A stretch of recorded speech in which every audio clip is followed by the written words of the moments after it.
বলছি আমি পাঠাচ্ছি, তুমি ছেড়ে দাও। ছেড়ে দাও মানে স্টোরিটা ছেড়ে দাও আর কি। আমি পিসি দিয়ে পাঠাচ্ছি।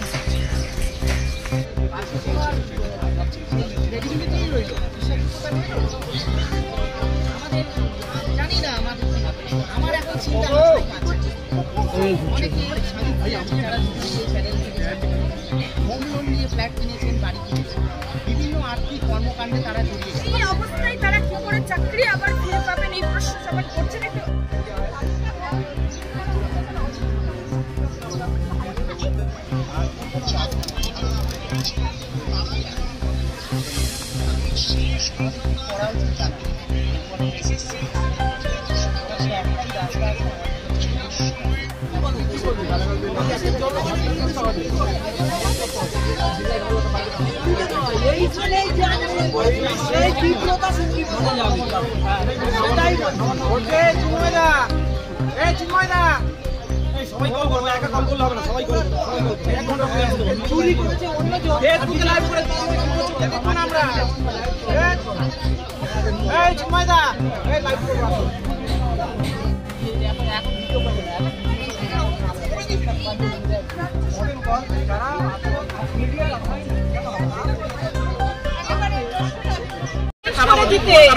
বাংলায় মমতা ব্যানার্জি জিন্দাবাদ।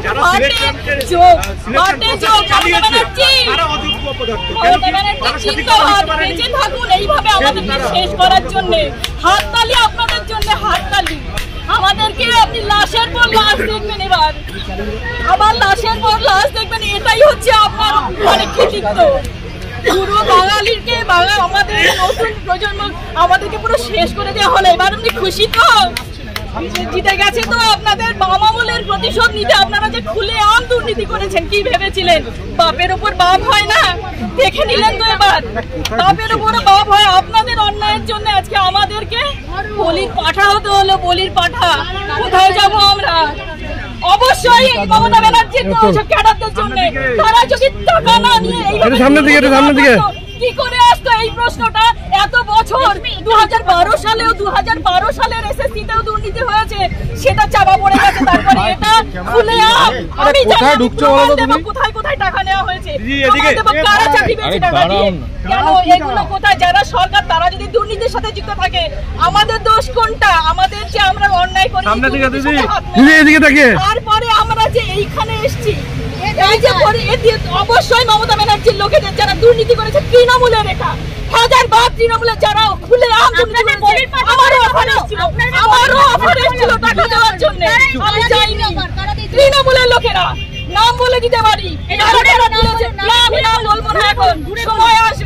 সময় আসবে সব মরণ কামড়। এতদিন কি আমরা সবাই চুপচাপ ছিলাম? এবারে মরণ কামড় দিয়েই তারপর মরবো। মরে তো যাবো, এছাড়া এইভাবে আমরা বাড়িতে তো আর ফিরতে পারবো না। অনেক কষ্ট করে 29 বছর বয়সে এসে আমি চাকরি পেয়েছি। 29 বছর বয়সে এসে 2012 সালে সেই আরএলএসটির পরে এই 19 সালে আবার নিয়োগ হলো। 7টা বছর পর সে সময়ও দুর্নীতি হয়েছিল, এবারও হয়েছে। এত বছর পরে 29 বছর জীবনের শেষ সময় এসে আর আমরা কি দাঁড়াতে পারি? সারা বছর কি সারা জীবন কি মানুষ পড়াশোনা করতে পারে? এখন বলছে রি-এক্সামের কথা। আপনারাই বলুন তো, পারবেন তো মাধ্যমিক পরীক্ষা দিতে? পারবে তো? ওরা যারা কথা বলছে তারা মাধ্যমিক পরীক্ষা আবার বসতে রিঅ্যাপিয়ার করতে পারবে তো? বেতন ফেরত দেওয়ার কথা বলা হয়েছে। আমি জানি না কিসের কথা বলা হয়েছে। পরিশ্রম করেছি এটা বলে নেবো। আরে বেতন ফেরত যারা দুর্নীতি করেছে, আমরা তো দুর্নীতি করিনি, আর বেতন ফেরতের প্রশ্নই ওঠে না। আমরা যা সার্ভিস দিয়েছি আমাদের স্কুলে, আমাদের স্টুডেন্টদের কাছ থেকে খাতাও দেখেছেন, মাধ্যমিক উচ্চ মাধ্যমিকের খাতাও তো আপনারা দেখেছেন। আমার এখনো আনফরচুনেটলি বলুন, ফরচুনেটলি বলুন, আমার কাছে এখনো আসেনি খাতা, আমি এখনো পাইনি। বাট অনেকেই পেয়েছে, আমার সহকর্মী যারা ছিলেন তারা পেয়েছেন। এখন আমরা কি করব? আপনাদের কি মনে হয় আপনাদের এই যে এই জাজমেন্টটা হলো, আমাদের দোষটা কোথায় বলুন তো? এই যে এতদিন আমরা শুনছি যে নিরপরাধীর শাস্তি না হোক, আমাদের কোন দোষে শাস্তি দেওয়া হলো আমাদেরকে? বাছাই করতে পারেনি বলেই আপনাদের এই ফল ভুগতে হচ্ছে। বাছাই করবে কি করে? যে চুরি করলো তাকে যদি বলেন যে আপনি যে জিনিসগুলো চুরি করেছেন ফেরত দিন, আপনি দেবেন? যে চোর তাকেই বলছে বাঁচা হোক। আর সে সেগ্রিগেশন হয়েছে হয়নি তার জন্য সিবিআই দিয়েছে, সিবিআই তার জন্য ডেটা দিয়েছে, মানা হলো না। আমরা কোথায় যাব এখন বলুন তো? আমাদের হয়ে বলার কে আছে? আদালত হাইকোর্টে আমাদের করে দিল, সুপ্রিম কোর্টেও সেম। আমরা তো বুঝতে পারছি যে আমরা যদি দোষ না করে আমরা শাস্তি পেয়ে থাকি তাহলে এটা ডেফিনেটলি পলিটিক্স ছাড়া আর কিছু না। এই রাজ্যে শিক্ষক তো দূরের কথা, ছোটবেলা থেকে বিশ্বাস করুন আমার ফ্যামিলিতে আমার ঠাকুরদা ছিলেন স্কুল শিক্ষক, আমার বাবাও স্কুল শিক্ষক ছিলেন। মানে আমার না রক্তে রক্তে রন্ধ্রে আমার স্কুল হলেই মানে বাবা জিজ্ঞাসা করেছিল তখন বলেছিলাম যে হলে স্কুল টিচারই হবো, আদারওয়াইজ কোনো প্রফেশনে যাবো না, অন্যের বাড়ি বাসন মাজবো। মানে এতটাই ডেডিকেটেড ছিলাম আমি, কারণ এই পরীক্ষা ছাড়া আমি অন্য কোনো পরীক্ষার জন্য আমি এগোইনি, ভালোই বাঁচতে পারিনি। এটা ছিল আমার শুধুমাত্র মানে কি বলবো, এটা আমার প্যাশন, আমার ভালোবাসা, মানে আমার লাইফ, এটা আমার জীবন, এটা আজকে আমার জীবন চলে গেছে। ভবিষ্যৎ প্রজন্ম মানে আপনারা আমাকে দেখছেন কথা বলছি আমার কিন্তু আমি কিন্তু জীবিত নেই, মানে নই আর কি এরকম একটা। ভবিষ্যৎ প্রজন্ম এ রাজ্যে কি আর কোনোদিনও চাকরিতে ভরসা করবে, সরকারি চাকরিতে? দেখুন স্কুলে না আমার স্টুডেন্টদের কাছে আমার খুব ভালো নাম, জানেন তো, অনেকে আমাকে আইডল মনে করে। আমি বারিপুর গার্লস হাই স্কুলের টিচার, যাবেন ওখানে জিজ্ঞাসা করবেন শাহানি ম্যাম কেমন। আমি শাহানি নাজনীন বলছি।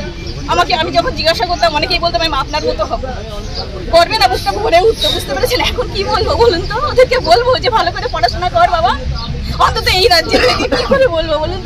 তাদের সাথে দেখা হবে কিনা জানি না, পরের কথা। কিন্তু যেই আসুক না কেন স্কুল টিচিং অন্তত এই সরকারের আমলে জানি না, যদি ভালো কিছু হয় তো হোক, ডেফিনেটলি অন্যদের সাথে এরকমটা না হোক। কিন্তু আমাদের কি হবে বলুন তো? আমরা কি করে বলবো অন্যদেরকে? জানি না। এখন মমতা ব্যানার্জির কাছে উনি হয়তো এটাই চেয়েছিলেন, যার জন্য এতটা খুলে হয়েছে, না হলে হতো না। উনি কি জানতেন না? সত্যি কথা বলুন তো, এই রাজ্যে আমাদের একটা পাতা নড়ে না ওনার মানে অগোচরে। উনি জানতেন না যে এইসব জিনিসগুলো হচ্ছে? শিক্ষামন্ত্রীর বাড়িতে টাকা পাওয়া যাচ্ছে, লজ্জার বিষয়। কতটা লজ্জার বিষয় এটা? হ্যাঁ, লজ্জা করে না? ওকে তো 7 বার মানে ফাঁসি দেওয়া উচিত ছিল। জেলে কি করছে ও? বেঁচে আছে কেন এখনো? কি শাস্তি হয়েছে? ও জেলটা ওর জন্য উপযুক্ত জায়গা নয়। উনি জানতেন না এই এত দুর্নীতি হলো কি করে? উনার প্রশ্রয় ছাড়া কি হয়েছে? তাহলে আমরা কি করবো? বাচ্চাগুলোকে এখন তো জানি না ওদের সামনে কি করে ফেস করবে। বলুন তো, অন্যায় না করে এরকম পরিস্থিতিতে কেমন লাগে? আমি জানি না আপনারা ফিল করতে পারছেন কিনা, কারণ আমি জানি না ওদের সামনে গিয়ে কিভাবে দাঁড়াবো। আমি ইভেন বাড়িতেও ফিরতে পারবো না, আমি জানি না কোথায় যাবো।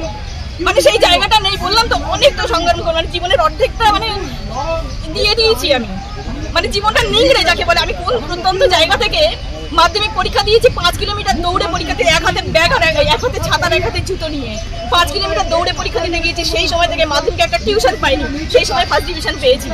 ঠিক আছে, গ্রাজুয়েশন করা আমার, ঠিক আছে। এইভাবে পরিশ্রম করে তার ফল যদি এই হয়, তাহলে তো এই যে পরিশ্রমের ফল আসে কথাটা প্রবাদটাই পুরো ভুল হয়ে গেল। আপনার মতো প্রত্যন্ত জায়গা থেকে আসেন, যে মেয়েরা আজকে শিক্ষক হওয়ার বা অন্য চাকরি করার স্বপ্ন দেখছেন, তাদের মেরুদণ্ড ভাঙা হলে মনে করছেন? ডেফিনেটলি, এটা তো আর কিছু বলার অপেক্ষা রাখে না। মানে আমার যদি এই হয়, এর পরবর্তীতে কি হবে এই সরকার যদি থাকে আমি জানি।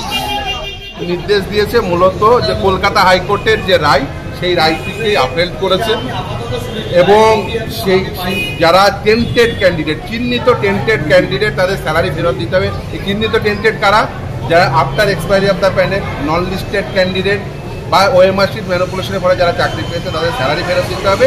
3 মাসের মধ্যে নিয়োগ প্রক্রিয়া হবে। নতুন নিয়োগ প্রক্রিয়ায় যারা যোগ্য হবেন তারা পার্টিসিপেট করবে, এই স্পন্দন করবে।